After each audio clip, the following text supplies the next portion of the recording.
نوم خداسی پیا چنه تمیزه منی من دمه دایی خسته نباشی. میگم این کتاب چیه دستت؟ سلام، وقتتون بخیر. این کتاب اسمش فلسفه و منطقه. فلسفه و منطقه یعنی چی بوم؟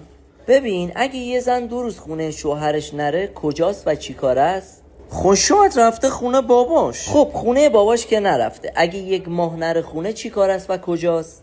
اگر 1 ماه نرفته خونه خدایی معذرت میام این زن خرابه. آفرین، به این میگم فلسفه، چون از اول نمیدونستی که کجاست و چی کار است. منطقی یعنی چی؟ منطق. آکواریوم دارید تو خونتون؟ آره دایی آکواریوم داریم. خب یه ماهی از آکواریوم بیفته رو زمین، برای اینکه زنده بمونه چی کار میکنی؟ خب معلومه میندازمش تو آکواریوم. آفرین، به این میگن منطق. چه جالب، تشکر. کاغای کتاب چی ندست؟ فلسفه و منطق.